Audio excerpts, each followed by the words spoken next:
5 personality types that can harm. Spot, protect, heal. The sound of a phone vibrating on a wooden table. It's late. Rain streaks down a dark window pane. A hand, trembling slightly, reaches for the phone. The screen illuminates a single word, Mom. The hand hesitates, then accepts the call. A voice, strained and quiet, says, "Hello?" From the other end, a torrent of words begins. They are not warm. They are not kind. They are sharp-polished stones of blame, each one thrown with perfect aim. The voice on the phone is a master of its craft, twisting love into a weapon, turning concern into a cage. It speaks of sacrifice, of disappointment, of all the things it has done for the person on the other end, implying a debt that can never, ever be repaid in full. You listen, and you feel the old, familiar knot tightening in your stomach. This isn't a conversation. It is a performance. You have been cast in the role of the ungrateful child, the perpetual failure. Every boundary you have tried to build is methodically dismantled, brick by brick. Your achievements are minimized. Your struggles are magnified as character flaws. Your feelings are dismissed as overreactions. The voice on the other end of the line doesn't seek to understand. It seeks to control. It seeks to win. And in this game, winning means you must lose a piece of yourself, surrendering your reality to its powerful, distorted narrative. It's a slow, insidious erosion of the self, happening one phone call at a time. The call ends, as it always does, not with a resolution, but with an exhaustion so profound it feels like a physical weight. You are left alone in the quiet of your room, the silence now ringing with accusations and impossible demands. You question your own memory, your own sanity. Did you misunderstand? Are you being too sensitive? The seeds of self-doubt, so skillfully planted, begin to sprout in the darkness. This single interaction, this seemingly normal phone call between a parent and child, has left you feeling smaller, weaker, utterly alone. The harm is not a bruise you can point to. It is an invisible wound, a deep ache in the architecture of your soul. This scenario, or something very much like it, is playing out in countless homes, offices, relationships. It might not be a parent, it could be a partner, a boss, a friend, or even a community leader. The details change, but the devastating pattern remains the same. It is the quiet, often hidden, destruction caused by individuals whose personality patterns are geared towards dominance, manipulation, control. It's a form of harm that society often overlooks because it leaves no visible scars. But the damage is real, and for those who endure it, it can be life-altering. Today we are turning on the lights. We are going to name these patterns, understand them, and give you the tools to protect yourself.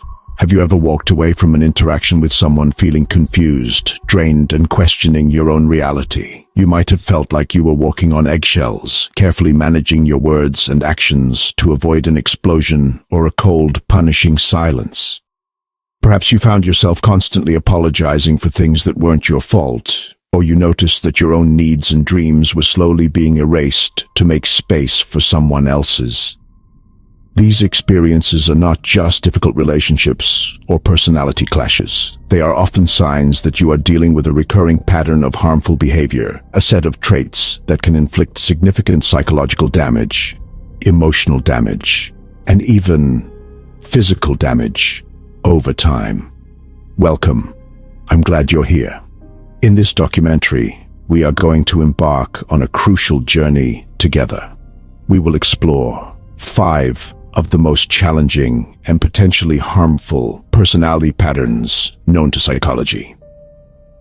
My goal is not to create fear or to encourage you to label the people in your life. Instead, my objective is to empower you with knowledge. Knowledge is the first and most critical tool for safety. It allows you to see the invisible structures of manipulation and control that might be operating in your life. It gives you the language to describe your experience, which is the first step toward reclaiming your own narrative and your own well-being. Throughout our time together, we will move beyond simple descriptions. This isn't just a what, it's a how. We will break down the specific tactics these patterns employ, from the subtle charm and love bombing, to the gaslighting that makes you doubt your sanity, to the intimidation and threats that keep you trapped. More importantly, we will focus on practical, actionable strategies for protection and healing.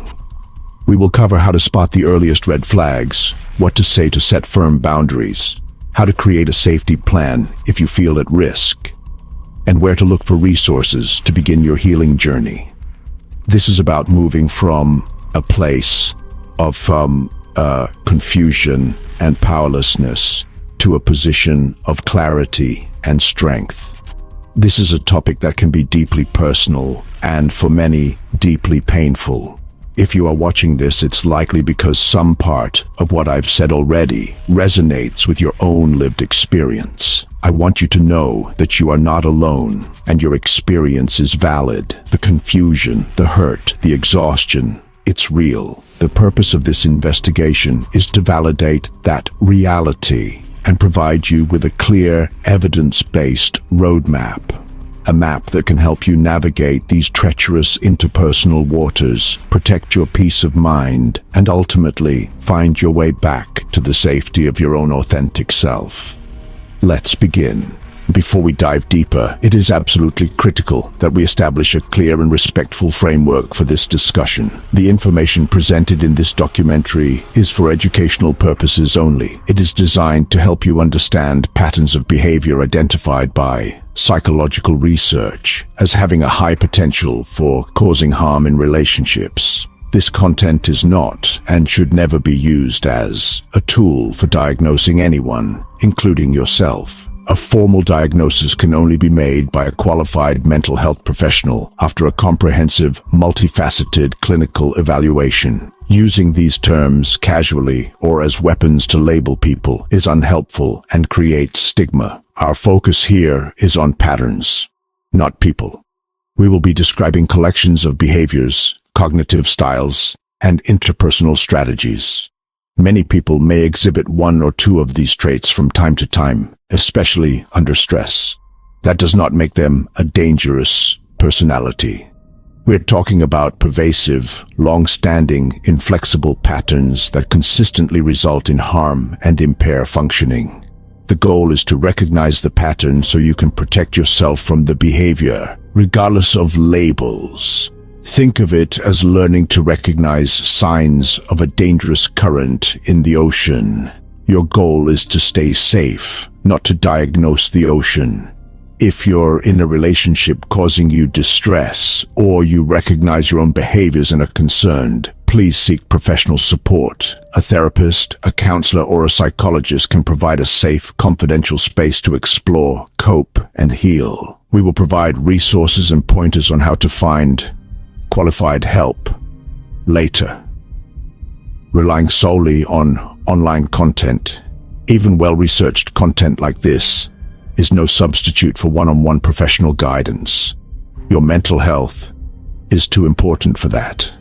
Please, take that step, if you need it.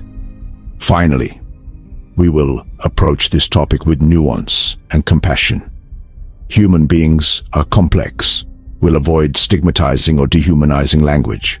Context matters. Power dynamics, cultural norms, and systemic factors all influence how behaviors manifest and are experienced. Our conversation aims to shed light, not cast stones. With that foundation, we can proceed responsibly and empowering. Let's look at the map for our journey ahead. To navigate any complex territory, you need a good map. This documentary is structured to be your guide, taking you step by step through this challenging subject matter with clarity and purpose. Our journey is divided into clear, manageable sections, ensuring you leave with not just information, but with practical tools you can use in your own life. We will begin by building a solid foundation and then explore each of the 5 major behavioral patterns in detail, dedicating a full chapter to each one. This structure is designed to help you absorb the material without feeling overwhelmed, allowing you to pause and reflect as we go. Here is what you can expect to learn. First, we will define and demystify each of the 5 harmful personality patterns. We will move beyond sensationalized stereotypes and look at what the science actually says about these constellations of traits. Second, for each pattern, we will identify a tiered list of red flags. We'll start with the subtle, early warning signs that are easy to miss, and then move to the more overt and advanced behaviors, helping you to recognize the pattern at different stages. This is about training your perception to notice what is actually happening, not just what you are being told is happening. Third, and perhaps most importantly, we will provide you with concrete, practical tools. This includes microscripts, simple, clear phrases you can use to set boundaries, disengage from manipulative conversations, and state your needs without escalating the situation. We will also discuss safety planning. For situations where there is a risk of escalation, we'll cover essential steps for documenting behavior, seeking support from others, and protecting your physical safety, protecting your digital safety, and protecting your psychological safety. This is about giving you options and a sense of agency, even in incredibly difficult circumstances.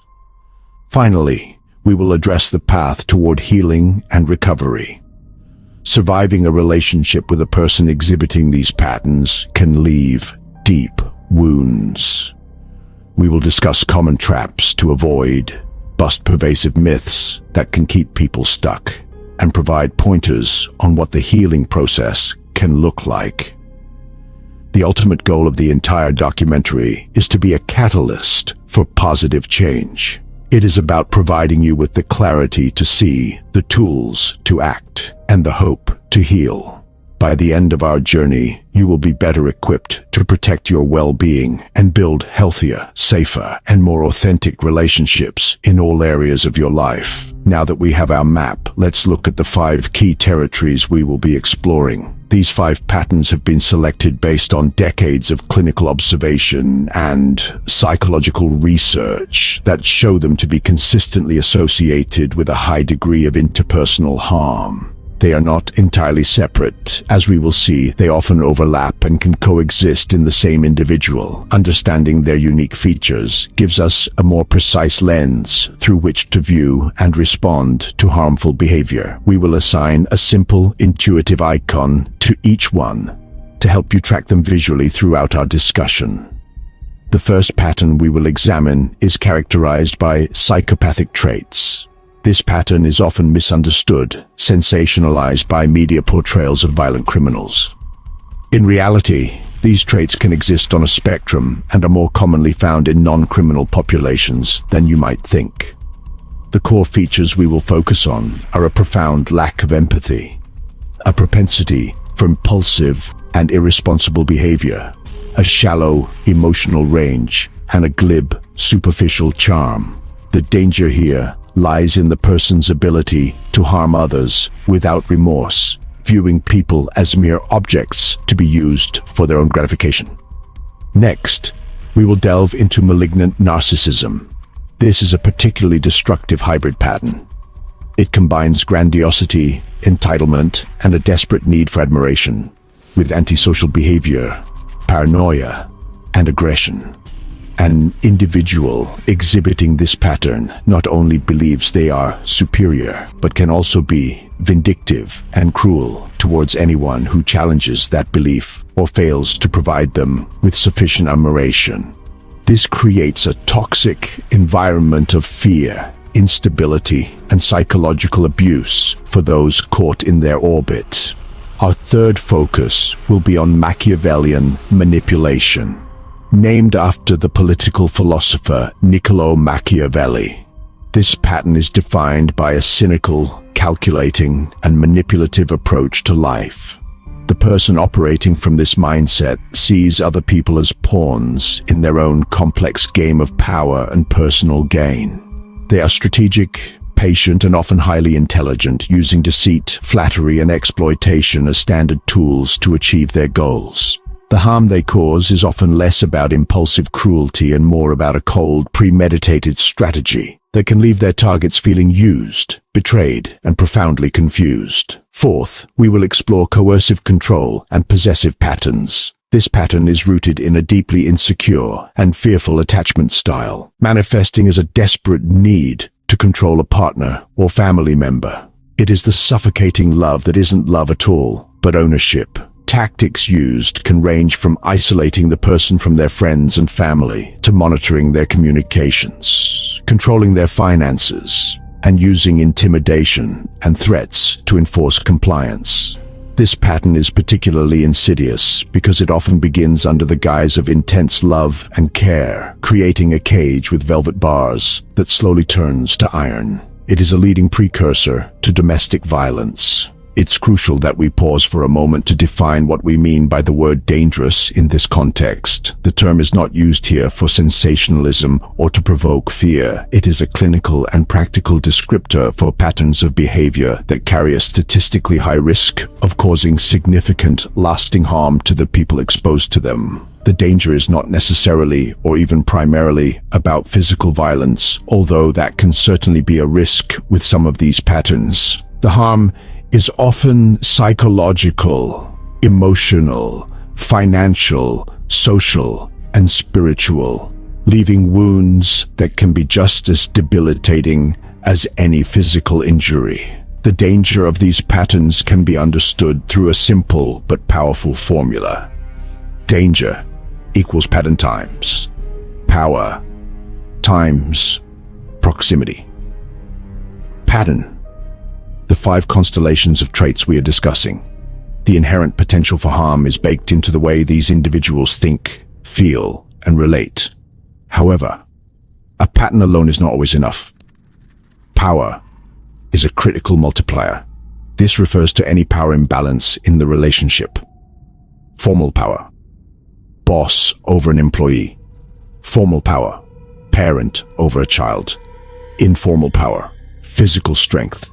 Informal power, financial control. Informal power, social status. Informal power, charismatic influence. When a harmful pattern is combined with a power advantage, the potential for damage increases exponentially. The person with more power is able to enact their manipulative or exploitative strategies with fewer consequences, while the person with less power has fewer resources to resist or escape. Proximity is the final variable. This refers to how close you are to the individual and how frequently you interact. A difficult cousin you see once a year poses a much lower risk. A partner you interact with daily poses a much higher risk. A parent you interact with daily poses a much higher risk. A direct manager you interact with daily poses a much higher risk. High proximity means high exposure, giving the harmful patterns more time and opportunity to erode your well-being. Understanding this formula is empowering because it gives you 3 distinct levers for managing your safety. You may not be able to change the other person's fundamental pattern, but you can work to shift the power dynamic, and you can absolutely control the proximity. Set boundaries, build financial independence, cultivate a strong support network, strategically create distance. These are ways of reducing the power and proximity variables, thereby lowering your overall risk. This framework moves us away from a feeling of helplessness and into a mode of strategic self-protection. This is the core principle that will guide us as we now take a deeper look at our first pattern, psychopathic traits. When you hear the word psychopath, what comes to mind? For most people, the image is drawn straight from Hollywood, a cold-blooded, axe-wielding villain, or a brilliant cannibalistic mastermind. While these characters make for compelling cinema, they have created a profound and unhelpful misunderstanding of what psychopathic traits actually are. In clinical psychology, we don't typically use psychopath as a formal diagnosis for a living person. Instead, we refer to a specific constellation of personality traits and behaviors.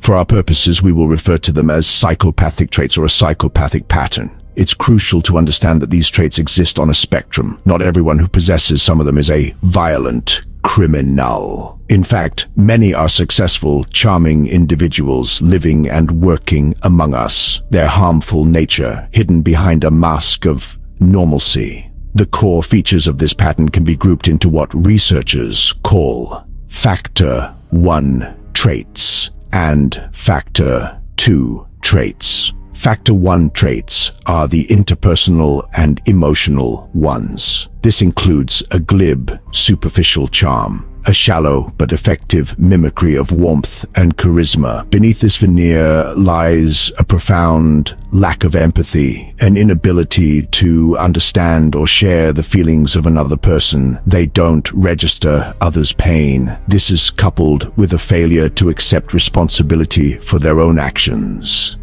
It is always someone else's fault. They have a grandiose sense of self-worth and a complete absence of remorse or guilt for the harm they cause.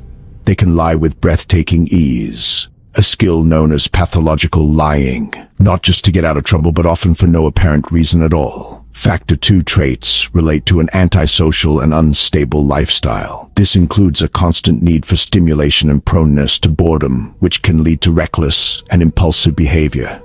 They often have a parasitic lifestyle, living off the efforts and resources of others without contributing themselves. They exhibit poor behavioral controls, with sudden flashes of anger or irritability, and a pattern of short-term relationships. This impulsivity and unreliability often lead to juvenile delinquency and a failure to create or follow any realistic long-term plans.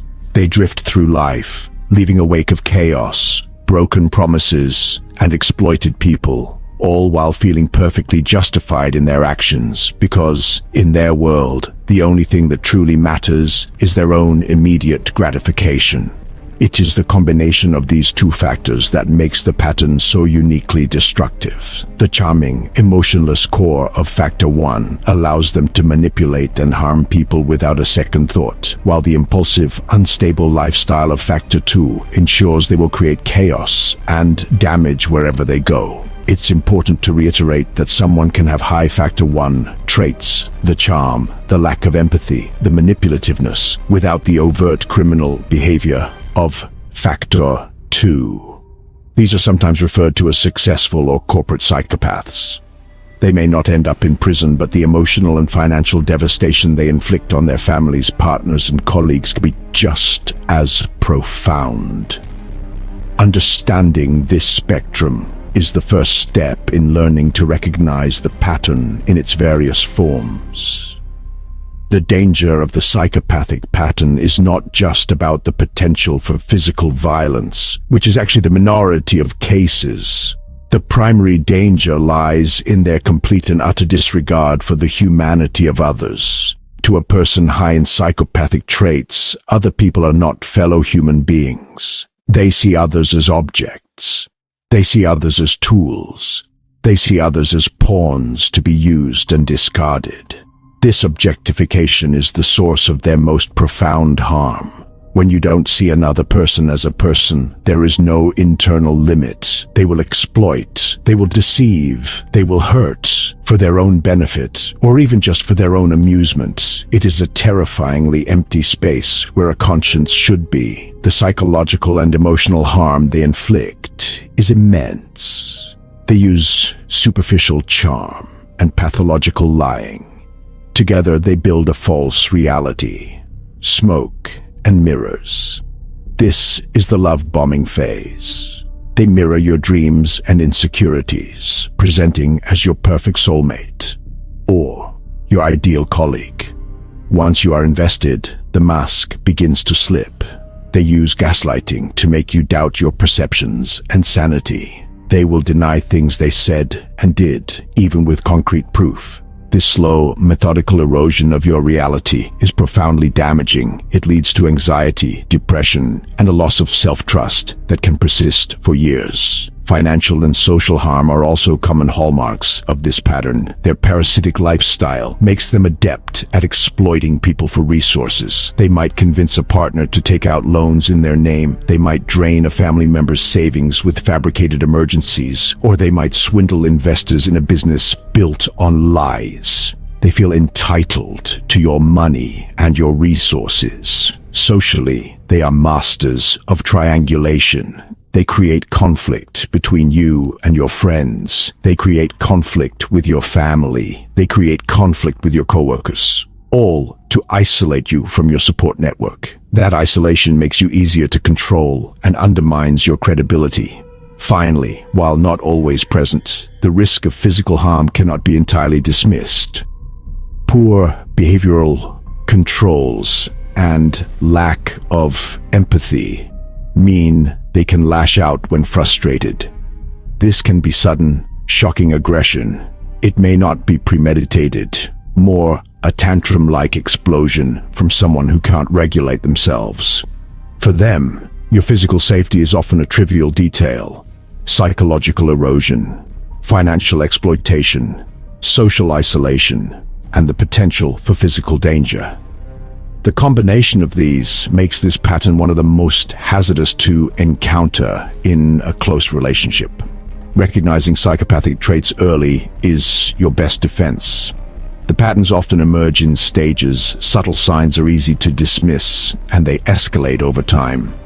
Let's break this into 3 tiers: early, intermediate, and advanced. In the early stages, you're likely to be captivated by their intense charm and focus. They seem too good to be true, showering you with attention and flattery.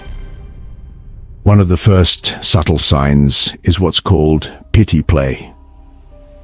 They will often share a sob story early in the relationship, perhaps about a cruel ex-partner, a tragic past, or how misunderstood they are. This is a test. It's designed to gauge your empathy and see if you are a natural caretaker. Someone who will be willing to excuse their future bad behavior because you feel sorry for them. As the relationship progresses, you enter the intermediate tier of red flags. The initial intense charm may begin to feel shallow or switched on for an audience. You might notice a pattern of casual, effortless lying about small, inconsequential things. A major red flag at this stage is a noticeable lack of emotional depth. They might say all the right things. I love you. I'm so sorry. But their words feel hollow, disconnected from any genuine emotion. You might see them express sadness or anger one moment and then appear completely unaffected the next, as if they just flipped a switch. This is often described as having the lights on, but nobody's home. The advanced tier of red flags appears when the mask has well and truly slipped, usually when they feel you are firmly under their control or when they are about to discard you. The most significant red flag here is a complete and total lack of remorse for actions that have clearly hurt you or others. They will not apologize sincerely. Instead, they will blame you, justify their actions, or simply deny the harm ever occurred. You will also see their parasitic nature in full force, taking without giving, expecting you to solve their problems and fund their lifestyle. At this stage, you may also witness moments of duping delight, a small, smug smile or glint in their eye when they know they have successfully deceived someone. It's the thrill of the game, and seeing it is a chilling confirmation of their true nature. Another advanced sign is the way they speak about other people, particularly past partners or colleagues. They will often describe every single person from their past as crazy, abusive, or unstable.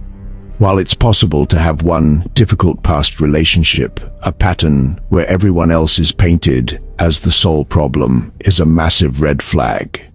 It demonstrates their inability to take any responsibility and projects their own instability onto others. When you hear this, remember that this is likely how they will describe you to the next person they target. Recognizing these tiered signs allows you to build a more accurate picture over time, moving past their charming facade to see the disturbing pattern that lies beneath. When you recognize that you might be dealing with a psychopathic pattern, your approach to communication must change. Arguing, appealing to their empathy, or trying to make them see your point of view is futile and draining. It's like trying to teach a rock to swim. The capacity is simply not there. Your goal is not to win an argument or change them, but to protect yourself, disengage, and create distance. Boring, unemotional, and non-committal. These work best. This technique is called gray rocking. You make yourself as uninteresting and unresponsive as a gray rock. They thrive on drama, and when you provide none, they lose interest. Here are microscripts. When they try to engage you in a blame-shifting argument, use disengaging phrases.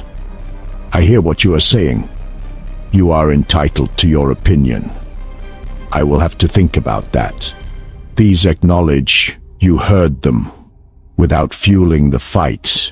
If they make a provocative or untrue statement, resist correcting them.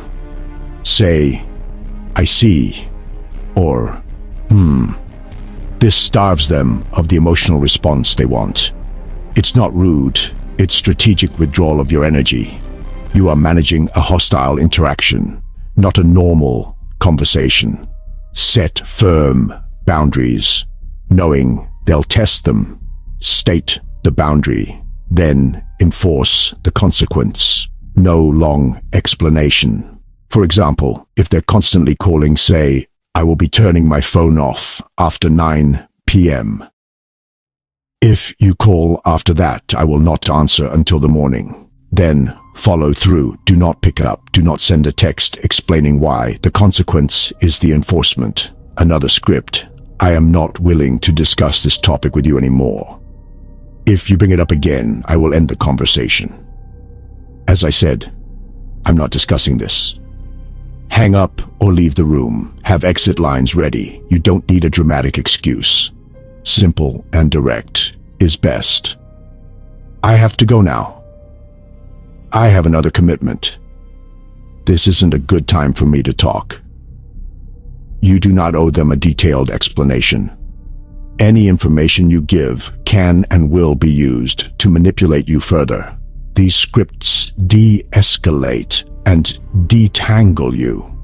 It feels unnatural because it goes against instincts to explain and connect. Remember, they don't play by the normal social contract. Your safety depends on disengaging and refusing to play by their rules. Let's illustrate this with a composite scenario. Imagine a man named Alex who joins your team at work. From day one, Alex is incredibly charming and charismatic. He remembers everyone's name. He asks about their weekend. He shares a vulnerable story about a difficult childhood. He quickly identifies key players and influences in the office. He showers them with praise. He offers to help with their projects. He tells you you're the most talented person on the team. He says he sees a great future for you. It feels wonderful to be seen and validated. You feel like you've finally found a true ally and friend at work. After a few months, you start noticing inconsistencies. He takes credit for a small idea you shared in confidence during a meeting. When you gently bring it up later, he laughs it off. We're a team, right? A win for me is a win for you.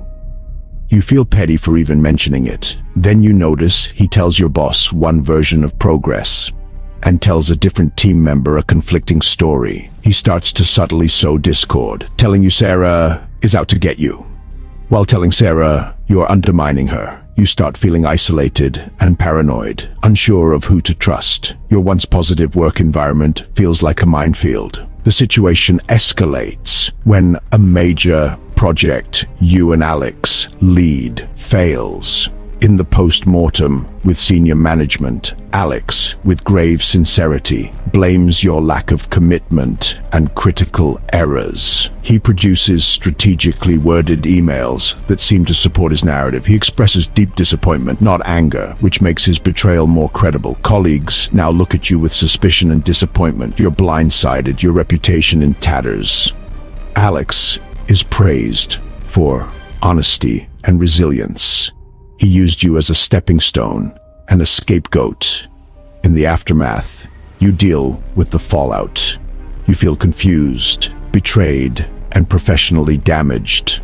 When you talk to colleagues, Alex, has already poisoned the well, framing you as unstable and incompetent.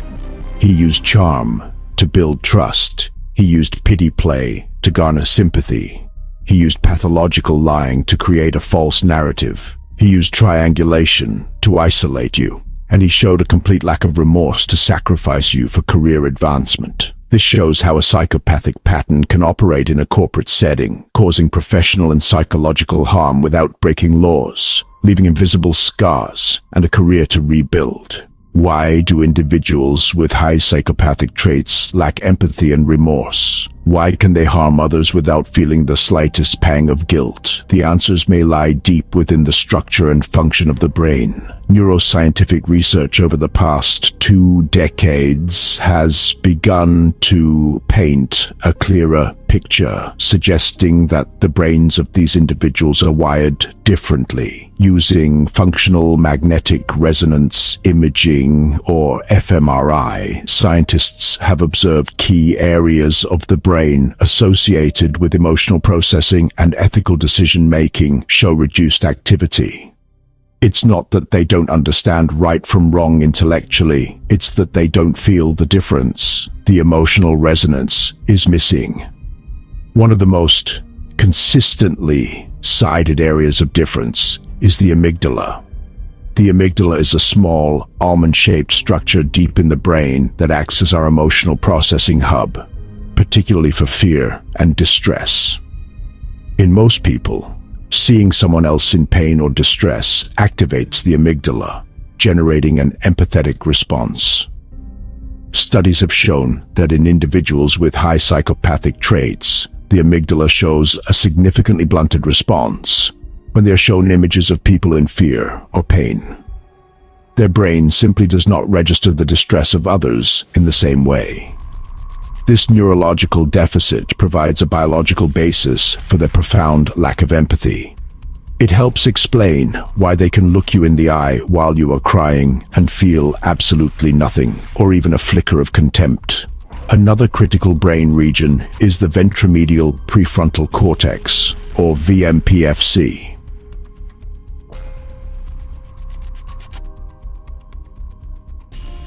Which is located in the front of the brain. The VMPFC is heavily involved in social decision-making, morality, and our ability to learn from reward and punishment. It integrates emotional signals from the amygdala to guide our choices. Research indicates reduced activity in this region and a weaker connection between the VMPFC and the amygdala in those with psychopathic traits. This weak connection means the emotional information, the gut feelings that tell us something is wrong, doesn't effectively inform their decision-making. They can calculate costs and benefits on a purely logical, self-interested basis, without the emotional input that would normally cause a person to hesitate before harming someone else. It's important to approach this science with nuance. A brain scan is not a destiny, and these findings do not absolve anyone of responsibility for their actions. However, this research does provide a powerful explanation for why trying to appeal to the conscience of a person with this pattern is so often a fruitless endeavor. You are attempting to activate a system that is neurologically unresponsive. Their brain is not equipped to process empathy, guilt, or remorse in a typical way. This scientific insight reinforces the practical advice. Focus not on changing them or making them understand, but on recognizing the pattern and protecting yourself from the inevitable harm that follows. The problem is not a lack of trying on your part. It is a fundamental difference in their neurological wiring. When dealing with a person exhibiting a psychopathic pattern, our natural human instincts can become our greatest liability. These individuals are masters at exploiting social norms and our innate desires for fairness, connection, and resolution. Falling into their traps can keep you stuck in a cycle of abuse and confusion for years. The first and most common trap is believing you can change them. You might think, if only I love them enough, if only I'm more patient, if only they can understand how much they're hurting me, they'll stop. This is a dangerous fantasy. The very nature of the pattern, as we've seen from the neuroscience, is a core inability to process empathy and guilt. Your love and patience are not medicine to them, they are resources to be consumed. A second major trap is getting drawn into arguments and trying to prove your point. They are masters of what's known as word salad and circular conversations. They will twist your words, deny reality, bring up irrelevant details from the past, and project their own behavior onto you until you are so exhausted and confused you don't even remember what you were originally arguing about. This is a deliberate tactic. The goal is not to reach a resolution. The goal is to make you feel crazy and wear you down until you surrender. Do not engage in debates about who said what. Do not try to get them to admit they are wrong. You will lose every time, not because they are right, but because they are not playing by the rules of logic or fairness. The only winning move is not to play. The third trap is giving them a second chance, a third chance, a fourth chance. They are incredibly skilled at feigning remorse when they sense they are about to lose you. They will offer a dramatic, tearful apology, make grand promises to change, and engage in a brief period of good behavior, drawing you back in. This is part of the abuse cycle known as hoovering, sucking you back into the dynamic. However, their remorse is a performance, not a change of heart. As soon as they feel you are secure, again, the old patterns will inevitably resurface, often worse than before. Do not be swayed by their words. Look at their long-term, consistent pattern of behavior. That is the only truth you can rely on. Finally, do not isolate yourself. A key strategy of this pattern is to sever your connections to friends, family, and colleagues who might offer you a reality check. They will tell you your family is controlling, your friends are a bad influence, and they are the only one who truly understands you. This is a deliberate tactic to increase their control. It is absolutely vital that you fight to maintain your outside connections. Talk to trusted friends or a therapist about what you're experiencing. These outside perspectives are a lifeline to reality when your own perceptions are being systematically targeted. Do not let them become the sole voice in your head. Your support network is your strongest shield against their manipulation. Reality. Debunking common misconceptions. You know, the media's portrayal and societal misunderstandings have created a number of pervasive myths about psychopathic traits that can really hinder recognition and safety. So, it's definitely time to bust some of the most common ones. The first and biggest myth is that all people with psychopathic traits are violent criminals or serial killers. As we've discussed, this is just false. While some individuals with this pattern do commit violent crimes, many more actually operate within the bounds of the law. They might be the manipulative boss, the unfaithful and exploitative spouse, the con artist business partner, or even the cult leader. The harm they cause is primarily psychological, emotional, and financial. Believing they must be violent to be dangerous causes us to miss the far more common, non-violent manifestations of the pattern. A second common myth is that people with psychopathic traits are all brilliant, charismatic geniuses, like Hannibal Lecter. While they can be socially intelligent in a predatory, calculating way and often present with a superficial charm, this doesn't really equate to high general intelligence or genuine charisma. Their charm is often a practiced script, a mask of sanity that can feel thin or off upon closer inspection. Many are actually quite impulsive and make reckless, short-sighted decisions that sabotage their own lives, which is a key part of the Factor 2 traits. The idea that they are all master strategists is an invention that can make them seem more powerful and intimidating than they often are, preventing people from seeing their vulnerabilities and chaotic nature. A third damaging myth is that this pattern is exclusively found in men. While it is true that the formal diagnosis of antisocial personality disorder, which has significant overlap with psychopathy, is diagnosed more frequently in men, the traits themselves exist in all genders. The expression of these traits can, however, be influenced by gender roles. A man with these traits might express them through overt aggression and financial exploitation, whereas a woman might express them through social manipulation, Munchausen, by proxy, false allegations, and using the court system to achieve her aims. The underlying dynamic of remorseless exploitation is the same. To assume this is only a male problem is to leave oneself blind to half of the potential risk. Finally, there's a myth that you can spot them immediately because they have dead eyes. While some survivors do report a feeling of coldness or emptiness when looking into the eyes of such an individual, this is not a reliable diagnostic tool. Many are incredibly skilled at faking warmth and emotion, especially in the early stages of a relationship. They can mimic sparkling eyes, ready laughter, and convincing tears. Relying on a subjective feeling about their eyes can cause you to dismiss other, more concrete behavioral red flags. It is the consistent pattern of their actions, the lies, the manipulation, the lack of remorse, the parasitic lifestyle, that reveals their true nature, not a single mystical physical feature. Dispelling these myths is crucial for accurately identifying the pattern and protecting yourself effectively. If the psychopathic pattern is defined by a chilling emptiness, our next pattern, malignant narcissism, is characterized by a volatile and venomous fullness. This is not a formal diagnosis you will find in the DSM-5, but rather a clinical descriptor coined by the psychoanalyst Erich Fromm and later expanded upon by Otto Kernberg.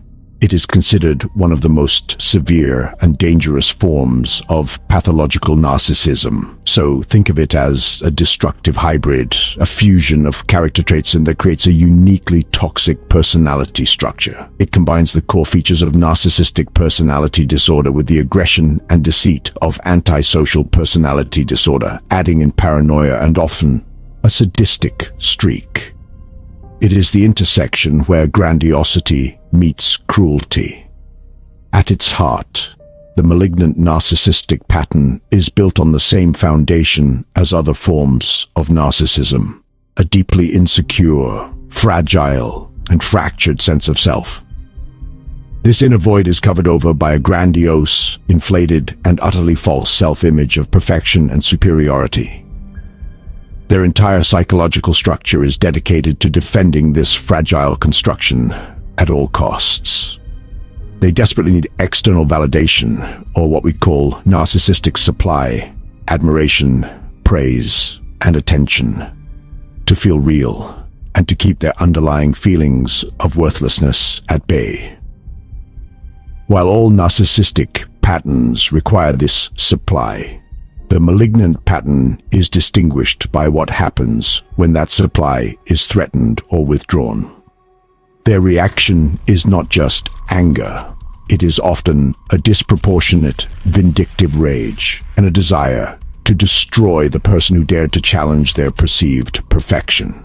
Unlike someone with a more common narcissistic pattern, who might simply devalue or discard you, the person with a malignant pattern is more likely to actively seek revenge. They have an enemies list and a long memory for any perceived slight. Their paranoia leads them to interpret neutral events or constructive criticism as deliberate, malicious attacks, which in their mind justifies a brutal counterattack. They possess the lack of empathy seen in psychopathy, allowing them to inflict emotional, social, or financial pain on others without remorse. In fact, they often derive a sadistic pleasure, a genuine enjoyment, from the downfall of those they have targeted as enemies. This is not just about restoring their ego. It is about annihilating the threat. So, while there is significant overlap with the psychopathic pattern we just discussed, both involve a lack of empathy and a willingness to exploit others.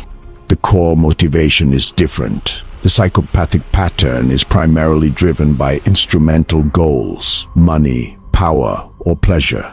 They use and discard people coldly. The malignant narcissistic pattern is driven by the desperate need to protect a fragile ego. Their cruelty is often reactive, a defense mechanism of terrifying force. They are not just cold. They are hot, seething, with a rage born of insecurity. This makes them highly unstable and personally vindictive in a way that can feel much more targeted and hateful to the person on the receiving end.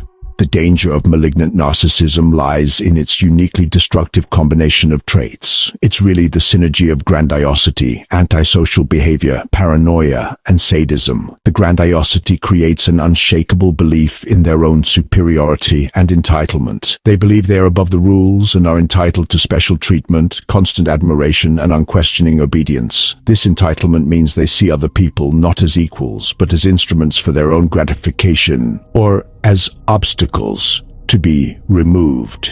Your needs, rights, and feelings are utterly irrelevant when weighed against their own desires. The antisocial component provides them with the tools and the willingness to act on this entitlement without restraint, and this includes pathological lying, manipulation, and a ruthless pursuit of their goals. They will lie to your face with absolute conviction, create elaborate smear campaigns to destroy your reputation, and exploit your vulnerabilities without a flicker of guilt. This, combined with their paranoia, creates a world where they are the perpetual hero or victim, and anyone who questions them is an evil, jealous enemy. This paranoid worldview justifies any and all cruelty. This is what makes the psychological abuse so severe. They are masters of gaslighting, systematically dismantling your sense of reality. They will rewrite history, deny their own abusive behavior, and skillfully project it onto you, convincing you and others that you are the unstable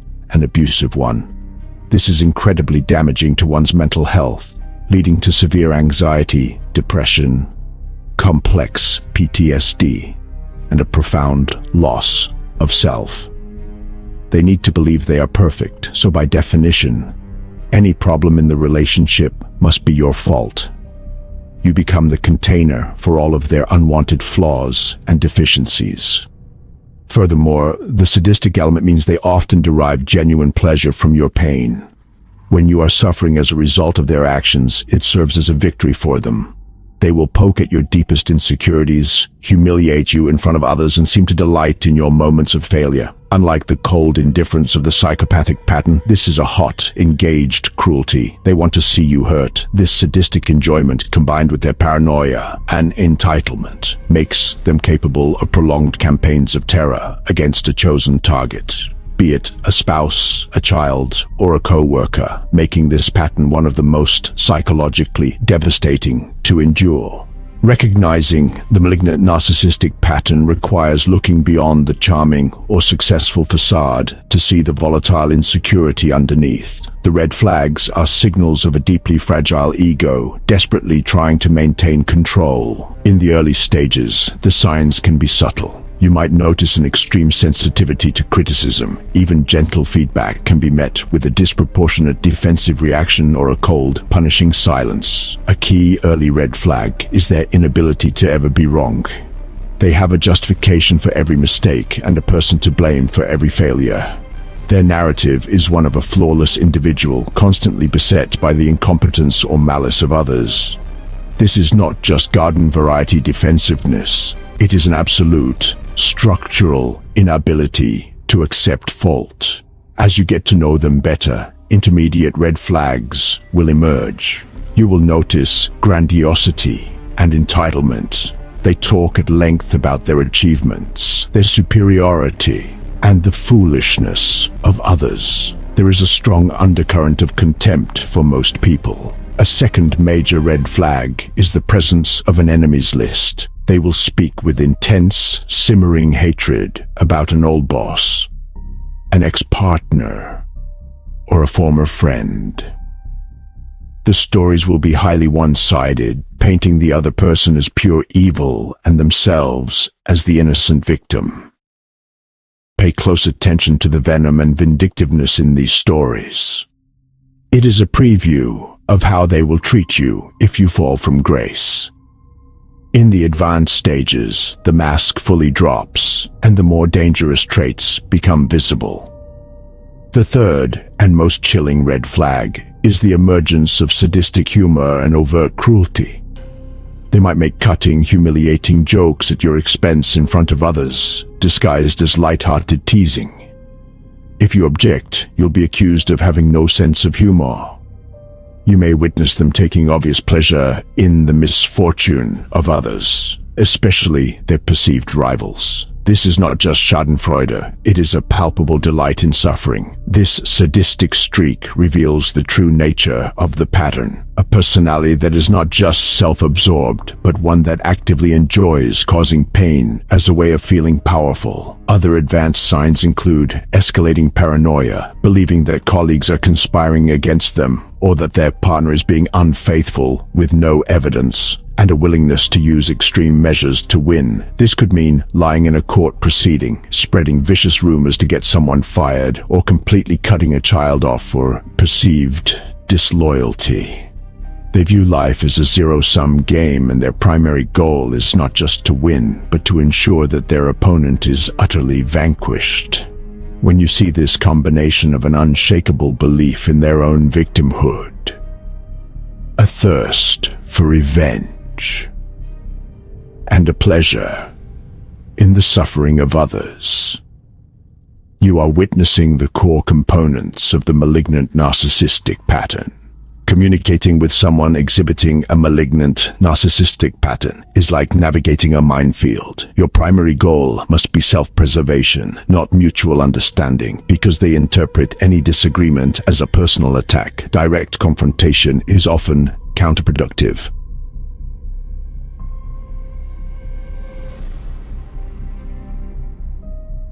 And can trigger their vindictive rage. The most effective strategies involve setting firm, non-negotiable boundaries while minimizing the narcissistic injury that could provoke them. This requires you to be clear, concise, and emotionally detached. You must become a broken record, repeating your boundary without getting drawn into a debate about its validity. They want a fight.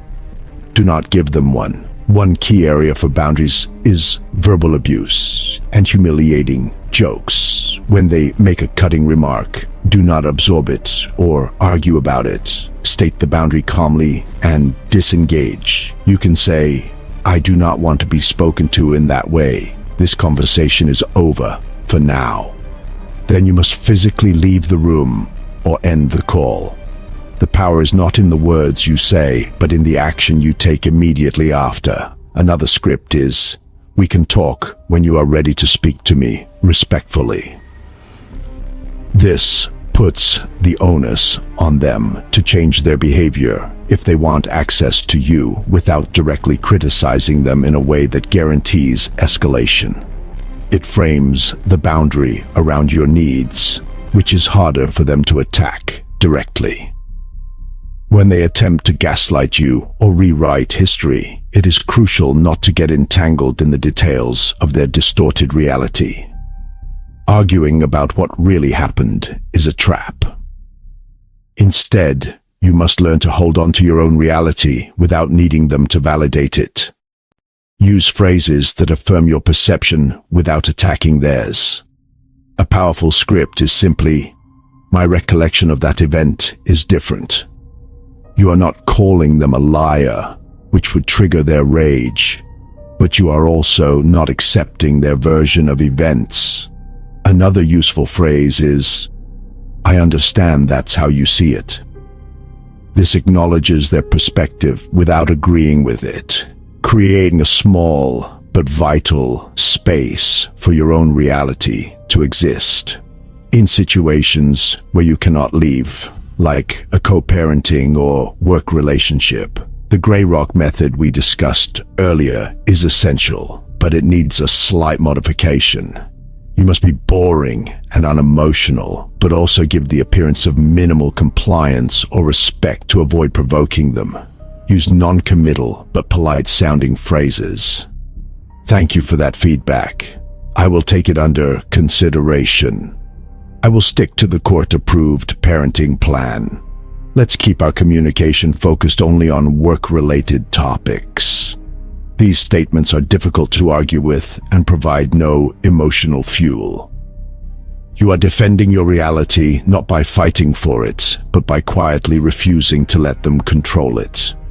Consider the story of a woman named Maria, a revered figure in her local community. She runs a successful non-profit charity, is celebrated in the local paper, and is known for her passionate speeches about compassion and justice. People are drawn to her charisma and her seemingly selfless dedication. A young man, Ben, starts volunteering for the charity, deeply inspired by Maria's vision. Initially, Maria takes Ben under her wing, praising his work, calling him her star volunteer, and making him feel like a vital part of a noble cause. Ben works tirelessly, believing completely in Maria and the organization's mission. He feels seen and valued. Over time, Ben begins to notice a darker side to Maria. In private meetings, she speaks with vitriolic contempt about other local charities, accusing them of being corrupt and jealous of her success.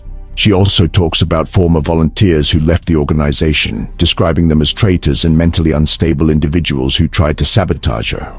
Ben feels uneasy but dismisses it as the passion of a visionary leader under pressure. Then Ben makes a small, honest mistake on a grant application. Maria's reaction is terrifying. She calls him into her office and unleashes a torrent of verbal abuse, calling him incompetent, ungrateful, and accusing him of deliberately trying to destroy everything she has built.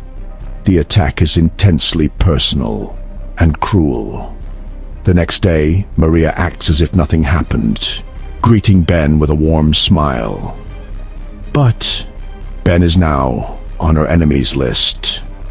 She begins to subtly sabotage his work, reassigning him to menial tasks and excluding him from important meetings. She starts a smear campaign, telling other volunteers and board members that Ben has become unreliable and has a negative attitude. She uses her credibility and charm to isolate him completely. Ben's fellow volunteers, who once admired him, now treat him with suspicion. When Ben finally decides to resign, Maria sends a long email to the entire board detailing his supposed failures and psychological problems, framing his departure as a necessary move to protect the organization from a toxic element. Ben is left devastated. His reputation in the community he loved is ruined, and his idealism is shattered. He witnessed the two faces of the malignant narcissistic pattern, the inspiring, benevolent public facade, and the private, vindictive tyrant.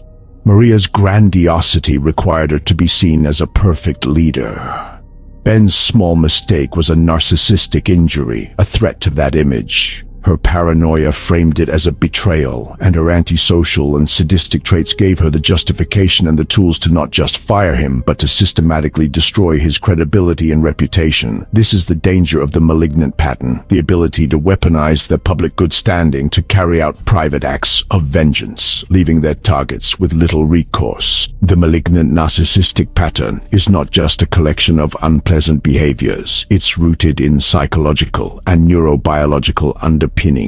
Researchers have extensively analyzed these components. Paranoia is a key driver of the danger. It's not necessarily psychotic delusion. It's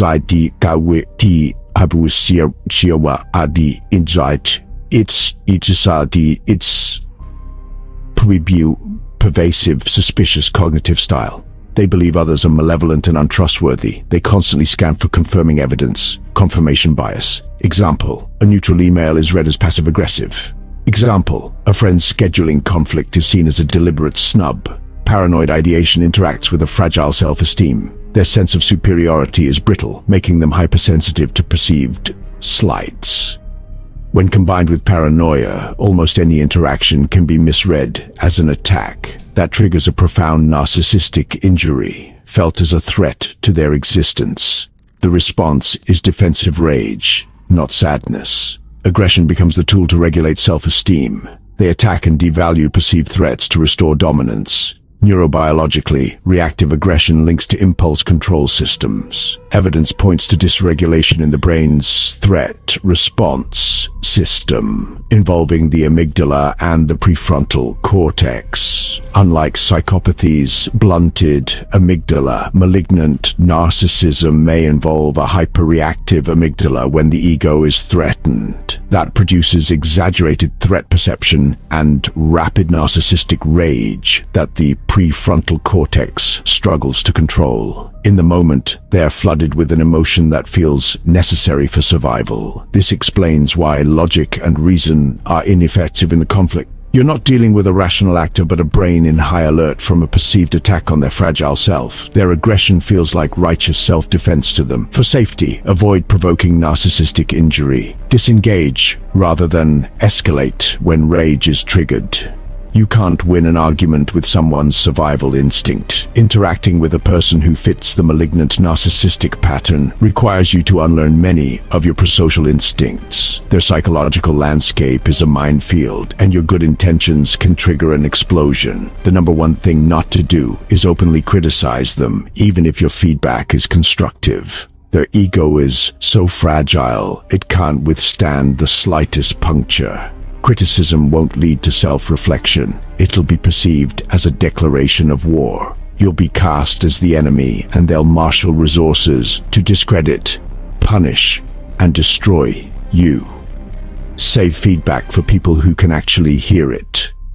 With this pattern, silence is often the safest strategy. The second trap is trying to expose them to others. It's tempting, especially after you've been harmed. But they're masters of impression management, cultivating a public image of being wonderful, caring, and powerful. Your accusations are often reframed as proof of your instability, jealousy, or malice. Unless you have irrefutable documented proof and a strong support system, a public confrontation will likely backfire and isolate you. A third mistake is appealing to their sense of fairness or to a shared history of good times. Their world isn't governed by fairness or loyalty. It's governed by ego. Shared history matters only if it validates them. The moment you threaten them, that history is erased or rewritten. They lack genuine loyalty beyond self-interest. Appealing to fairness only reveals your vulnerability, which they may exploit. Finally, do not underestimate their capacity for revenge. Expect possible smear campaigns, vexatious legal actions, attempts to turn your children against you, and interference with your new relationships or job. This is about realistic preparation. Document everything. Secure your finances and digital accounts. Inform your support network. And be prepared to hold your boundaries firmly and silently. Do not take the bait and re-engage. Just as with psychopathy, malignant narcissism is surrounded by myths that can really obscure its true nature. These myths can make the pattern seem more glamorous or more invincible than it actually is, which can be disempowering for those dealing with it. One prevalent myth: they're masterminds, brilliant evil geniuses, always 5 steps ahead. While they can be cunning, strategic, and highly manipulative, their behavior isn't driven by brilliant calculation. It's driven by raw, reactive emotion and a desperate need to soothe their wounded ego. Their plots are often chaotic, impulsive, and self-sabotaging. They may win a battle through sheer ruthlessness, but often lose the war because their aggression and paranoia alienate everyone around them. Another myth: grandiosity means high self-esteem. From the outside, boasts, arrogance, and a sense of entitlement can look like unshakable confidence. In reality, it's the exact opposite. This grandiose facade is a brittle defense mechanism compensating for a sense of self that's fragile, unstable, and insecure. They feel worthless deep down. Grandiosity is psychological armor to protect from that feeling. This is a crucial distinction. Understanding you're dealing with someone profoundly insecure, not genuinely confident, helps depersonalize attacks. Their rage at you isn't about your flaws, it's about their terror of their own. Third myth: you can reason with them if you find the right words or approach when they're calm. That hope comes from believing everyone is reachable through logic and empathy, but their calm is often watchful suspicion. They're not open to reason because their goal isn't to find truth. It's to defend their ego. Any attempt that forces them to accept even a shred of fault will be read as an attack, and the cycle of rage restarts. The problem isn't your communication style. It's their psychological structure, organized to deflect blame. Finally, misconception that because they're self-focused, they're not paying close attention to you. This is dangerously untrue. While they lack empathy and don't care about your feelings, they're often hypervigilant observers of your behavior. They study you not to understand you, but to find your weaknesses, insecurities, and triggers. That information is cataloged and stored, ready to be used as ammunition in conflict. They know exactly what to say to hurt you most because they've studied your vulnerabilities. Recognizing this, that their intense focus is predatory, not loving, is a critical, sobering step in protecting your psyche. We now turn to our third pattern of harm, defined not by explosive rage or a lack of feeling, but by a cold, calculating, cynical view of humanity. This is Machiavellianism, named for Niccolò Machiavelli, whose 16th century book, The Prince, remains a ruthless playbook for acquiring and maintaining power. In psychology, it's one of the three traits of the so-called dark triad. Alongside narcissism and psychopathy, it is characterized by a strategic, manipulative approach to relationships. A belief that the ends justify the means, and a detached, cynical worldview. They are the master puppeteers, the strategic players who see life as a great chess match. At its core is the belief that people are fundamentally selfish, weak, and gullible, and therefore ripe for exploitation. Unlike the narcissist who needs admiration or the psychopath who seeks stimulation, the Machiavellian primarily seeks tangible outcomes: power, money, and status. They are patient, long-term thinkers, willing to delay gratification and maintain a cooperative facade for months or even years if it serves their ultimate goal. Their manipulation is not impulsive. It is premeditated, subtle, and effective. They are the architects of complex social schemes, playing the long game with a cold, emotional detachment. This differs from psychopathy and narcissism in key ways. While a psychopath's deceit can be impulsive, a Machiavellian's is strategic. Their lies are not random. They are purposeful and well-constructed. While a narcissist might erupt in rage, a Machiavellian is more likely to remain cold and calculating, less prone to emotional outbursts that could reveal their hand. They are less interested in applause and more interested in your assets, your connections, and your utility. They are pragmatic exploiters, using flattery, feigned empathy, and strategic alliances as tools, much like a carpenter uses a hammer and saw. This cold pragmatism makes them particularly hard to spot. They are often not abrasive or grandiose. They can seem modest, helpful, and charming. They may even appear modest, helpful, or charming. They understand the value of social currency and will build up goodwill, only to cash it in later. They'll do you a favor not out of kindness, but to create a sense of indebtedness they can leverage. They'll share a secret not to build a bond, but to create a false intimacy that makes you more likely to share valuable information with them in return. Their world is entirely transactional. Calmness.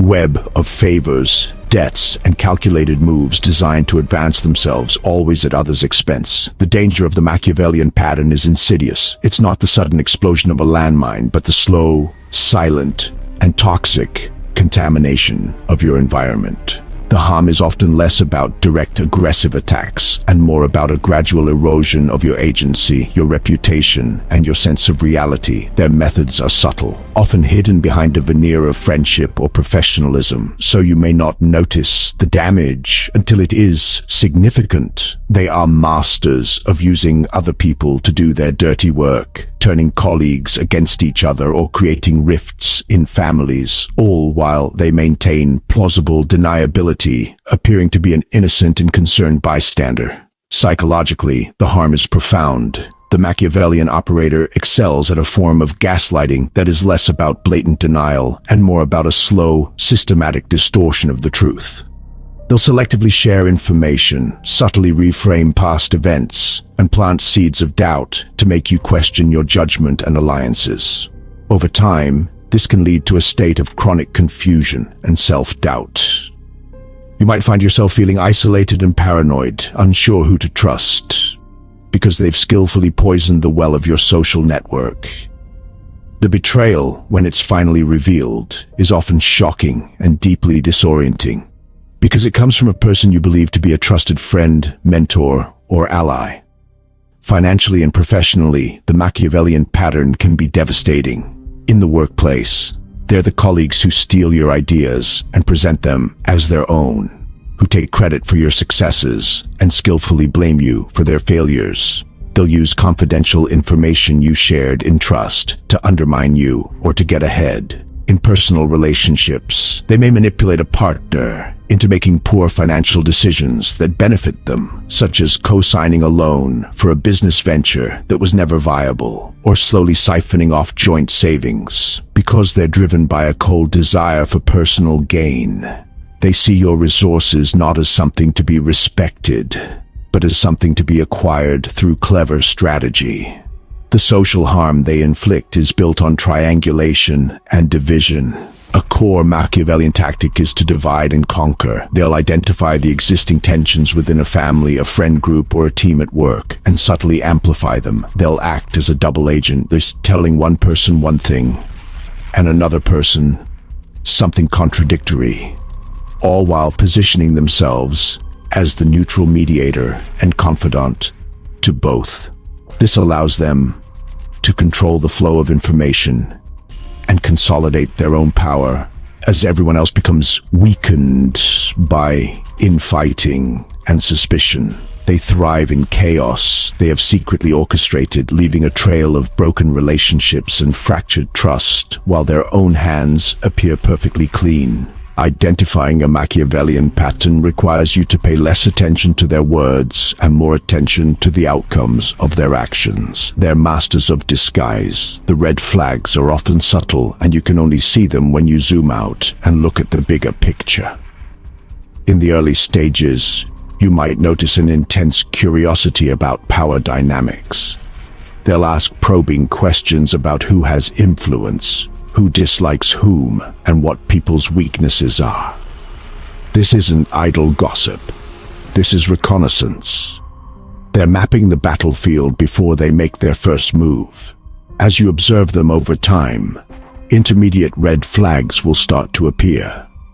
A major red flag is a consistent pattern where they benefit from others' misfortunes, while appearing uninvolved or sympathetic. For example, a colleague is fired after a confidential complaint is made, and the Machiavellian individual, who was their confidant, gets the promotion.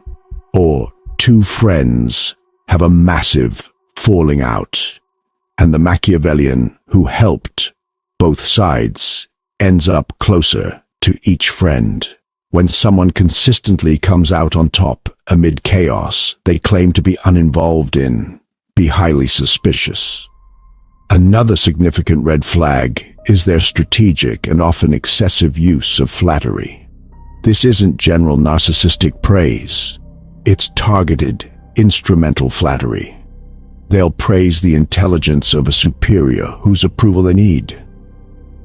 They'll compliment the style of someone whose social circle they want to enter.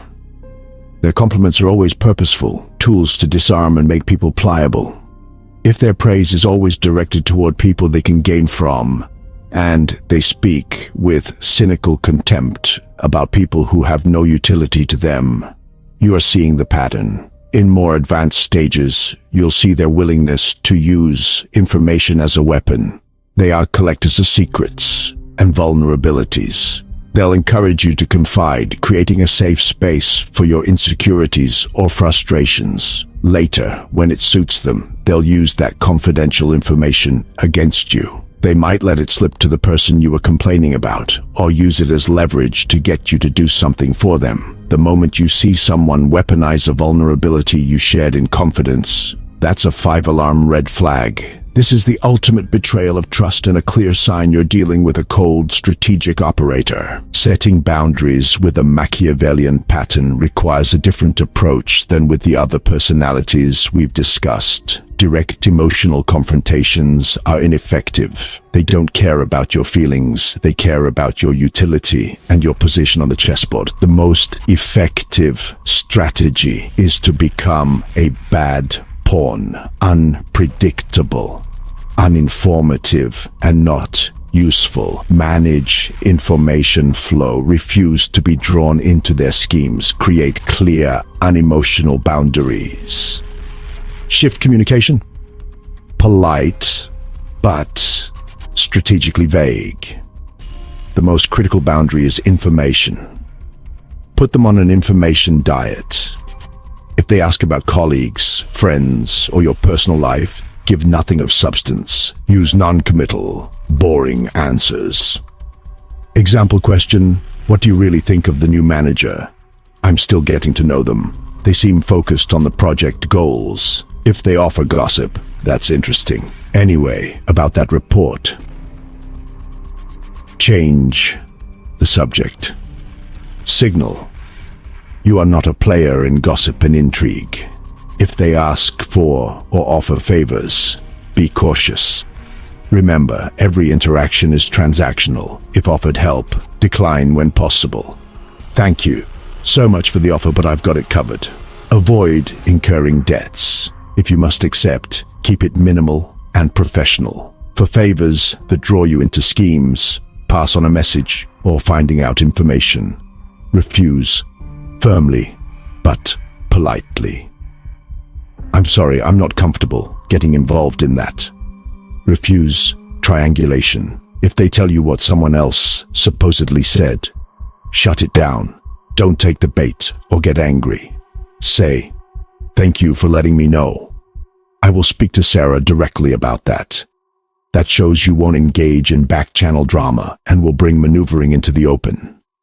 They will likely stop using you. The risk of exposure is too high. Let's look at a composite scenario involving two old friends, Khloe and Jessica. Jessica has always seen Khloe as her most supportive and helpful friend. When Jessica was going through a difficult divorce, Khloe was her rock, listening for hours and offering advice. Recently, Jessica has been competing for a big promotion at her company against another colleague, David. Khloe, who also knows David socially, has been incredibly helpful, providing Jessica with inside information about David's weaknesses and insecurities. She tells Jessica that David is struggling in his personal life and advises Jessica to use this information to her advantage by highlighting her own stability and focus. Jessica feels a bit uneasy about this, but Khloe frames it as just playing the game and being smart. He would do the same to you in a heartbeat, Khloe insists. Following Khloe's advice, Jessica subtly alludes to her own reliability in contrast to David's recent distractions during a key meeting. The tactic seems to work, and Jessica gets the promotion. She thanks Khloe profusely, who celebrates with her, saying, "I told you we could do it." Jessica feels a pang of guilt, but the success is intoxicating, and she is grateful for Khloe's strategic mind and unwavering loyalty.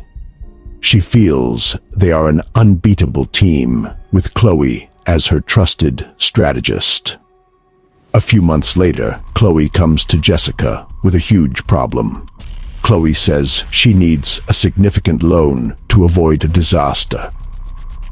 She reminds Jessica how instrumental she was in helping her get her promotion and the big raise that came with it. "I was there for you. Now I really need you to be there for me," she says. Feeling indebted and loyal, Jessica agrees to lend Khloe the money even though it strains her finances. Khloe is incredibly grateful and promises to pay her back as soon as she is back on her feet. The weeks turn into months, and every time Jessica brings up the loan, Khloe has a new, dramatic story about why she can't pay it back yet. Finally, Jessica runs into David at a social event. After a stilted conversation, David says, "Look, I'm sorry things got so ugly between us. I just want you to know. Khloe was telling me the same kinds of things about you. About your divorce, making you unstable. I guess she was playing both sides." The floor drops out from under Jessica. She realizes Khloe was never her ally. Khloe was a strategic operator who identified an opportunity. She amplified the conflict between Jessica and David, gathering information from David and from Jessica and feeding each side. Her goal was not to help Jessica win, but to put the winner, whoever it was, in her debt so she could later cash in that chip for the financial loan she always wanted. Jessica was just a pawn in a game she never even knew she was playing. What allows someone with a Machiavellian pattern to be so calculating and effective in their manipulation? The science points to a disturbing combination: high cognitive control and cold empathy. Let's talk about effective empathy versus cognitive empathy. Unlike the lack of empathy seen in psychopathy or the self-absorbed empathy of narcissism, Machiavellianism is associated with well-developed cognitive empathy. They understand what another person is thinking. They understand their intentions. They predict what someone is likely to do. They can read people like a book, accurately predicting reactions and identifying emotional vulnerabilities. But this cognitive empathy is completely divorced from effective empathy, the ability to share those feelings, so they know exactly how you feel, but they don't feel it with you. This is cold empathy. It's the skill set of a spy or a master interrogator. They treat your emotional state as data they can use. They know what to say to gain your trust and exactly what to do to hurt you most efficiently. They hold an intellectual blueprint of your emotions without feeling them. This cold empathy is paired with high cognitive control. This includes planning, impulse control, and the ability to stay focused on a long-term goal. Research shows they're able to inhibit their immediate impulses for a larger, delayed reward. Their prefrontal cortex, the brain's command center, works effectively to keep their behavior strategic. They're less likely than psychopaths to engage in reckless, impulsive acts that could expose them. They are patient predators, willing to wait for the perfect moment to strike. This combination makes them formidable manipulators. High cognitive control lets them devise and execute complex, multi-step plans over long periods. Cold empathy gives them the intelligence about their target's psychological states. They're not blinded by rage like the malignant narcissist, nor are they sidetracked by the cheap thrills that drive many psychopaths. They're playing a purely intellectual game of power and acquisition. You cannot appeal to their heart. It's not engaged in the process. Your only defense is to refuse to give their calculating mind the information and access it needs to outmaneuver you. When you realize you are dealing with a Machiavellian chess master, your instincts might scream at you to confront them and call out their game. But honestly, this is often a mistake. A direct confrontation with a skilled manipulator is a game they are way more prepared to play than you are. They'll calmly deny everything. They'll twist your words. They'll use information they've collected against you and paint you as paranoid and unstable. Remember, they've likely been planning for this contingency all along. Do not get into a head-to-head battle of wits unless you are absolutely certain you have the upper hand and irrefutable proof. In most cases, a quiet, strategic withdrawal is a much safer and more effective strategy. A second critical what not to do is to trust their displays of vulnerability or emotion. Machiavellians are pragmatic actors, and no emotion is a powerful tool of influence. If they sense they're losing control or that you're pulling away, they may stage a performance of remorse, sadness, or a personal crisis. This is a calculated move to elicit your sympathy and pull you back into their orbit. It's a classic tactic to make you feel guilty for doubting them. Do not fall for it. Always measure behavior against long-term patterns, not short-term, convenient displays. Their tears are just another tool in their kit. The third trap is believing you can beat them at their own game. It can be tempting to think, I'll just give them a taste of their own medicine. I'll make a cruel joke about them. This is a losing strategy for two reasons. First, like the Machiavellian, they are a seasoned professional at this game, and you are an amateur. They are likely to be far more ruthless and have fewer internal boundaries than you do, so any attempt at retaliation will likely be met with a disproportionate and much more painful counterattack. Second, engaging in this behavior, even in self-defense, can corrode your own character and make you into something you are not. Do not descend to their level. It is a space where they have the home field advantage.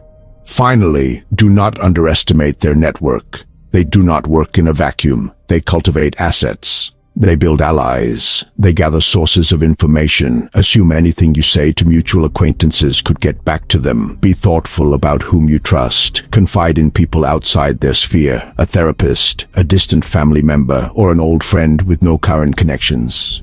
Protect your strategy and intentions until you're ready to act. Otherwise, they may outmaneuver you before you've made your first move. Over the course of our journey together, we have navigated some of the most challenging territories of human psychology. We have pulled back the curtain on 5 distinct patterns of behavior that carry a high potential for causing profound interpersonal harm. Our goal has not been to label individuals or to create a world of fear and suspicion. Instead, our purpose has been to provide you with a map and a flashlight, a map to understand the terrain you may be in, and a flashlight of knowledge to illuminate the path towards safety and healing. By understanding these patterns, we move from a place of confusion and self-doubt to one of clarity and empowered choice. Let's briefly revisit the 5 territories we have explored. First, we encountered the pattern of psychopathic traits, defined by a chilling lack of empathy, superficial charm, and a remorseless, parasitic approach to life. We learned that the danger here is not always physical, but lies in their ability to see other people as mere objects to be used and discarded, leaving a wake of psychological and financial devastation. Next, we examined the volatile and venomous pattern of malignant narcissism, a destructive hybrid of narcissistic grandiosity, antisocial behavior, paranoia, and sadistic cruelty. We saw that their actions are driven by a desperate need to protect a fragile ego, and they are capable of vindictive, annihilating rage against anyone who threatens their constructed reality of perfection. Our third exploration led us to the cold, calculating world of Machiavellian manipulation. These strategic operators view life as a grand chess match, using deceit, flattery, and exploitation as standard tools to acquire power and resources. Their danger is insidious, a slow and patient game that erodes their target's reality and social standing, while they maintain plausible deniability. We then move to the suffocating cage of coercive control and possessive patterns. Rooted in a profound fear of abandonment, this pattern seeks to annihilate a person's autonomy through isolation, monitoring, and degradation, creating a prison disguised as love and care. It is a slow and systematic destruction of the self. Finally, we eliminated the disturbing pattern of everyday sadism, the pursuit of cruelty for its own sake. Unlike the other patterns where harm is a means to an end, for the sadist, the infliction of pain and humiliation is the end itself, a source of pleasure and entertainment. We learned that their danger often lies in its socially acceptable camouflage as humor or pranks, creating an environment of constant psychological unsafety. These 5 patterns, while distinct, often overlap, creating complex and uniquely challenging dynamics. But by recognizing their core features, we can begin to untangle the web of manipulation and harm. Throughout our discussion, a core principle has emerged. Danger equals pattern times power times proximity. This is the variable you have the least control over. Focus on adjusting power and proximity. Build financial independence. Document their behavior. Create physical distance. Set communication boundaries. Each step reduces their ability to control and harm you. Recognizing that you have been impacted by one of these harmful patterns is a monumental step. The path to healing requires immense courage and self-compassion. The first step is acknowledgement. Stop making excuses and name it for what it is: abuse. Following acknowledgement comes validation. Seek out a therapist, a support group, or well-researched resources. The third step is allowing yourself to grieve the profound loss. Healing is an active process. Your toolkit should include education to immunize you against future harm, cultivating strong boundaries to build a new immune system for your psyche, radical self-care to reconnect with yourself, and building a safe and supportive community, because healing happens in connection. The depth of these wounds often requires the guidance of a skilled professional. Seeking therapy is a sign of profound strength. Look for a trauma-informed therapist who understands coercive control. Therapies like EMDR, somatic experiencing, and CBT can help you process trauma and challenge negative thought patterns. Seeking help is a declaration that you are ready to reclaim your life. When you are in the midst of one of these relationships, you often feel like a character in someone else's story. Healing is the process of seizing the pen back. It is the journey of moving from being a character in their chaotic drama to becoming the author and architect of your own life story. What happened to you is now a part of your story, a testament to your incredible strength and resilience. You can choose to define it not as the story of your brokenness, but as the story of your awakening. It can be the backstory of how you learned to become a fierce protector of your own peace. The knowledge you have gained is not a burden, it is a superpower. It allows you to navigate the world with a new level of wisdom and discernment. You will be able to spot the red flags from a distance, not with paranoia, but with clarity. The pain you endured can be transmuted into a powerful purpose, the purpose of living your own authentic life, free from manipulation and harm. Thank you for taking this journey with me. If this documentary has resonated with you, please consider sharing it with someone who might need to hear this message. By spreading this knowledge, we create a more informed and safer community for everyone. Remember to be kind and patient with yourself. You have been through a tremendous ordeal, and you are taking the brave steps to heal. The path ahead may not be easy, but it is your path. And for the first time in a long time, you are the one who gets to decide where it leads. You are no longer just the survivor of your past. You are the architect of your future.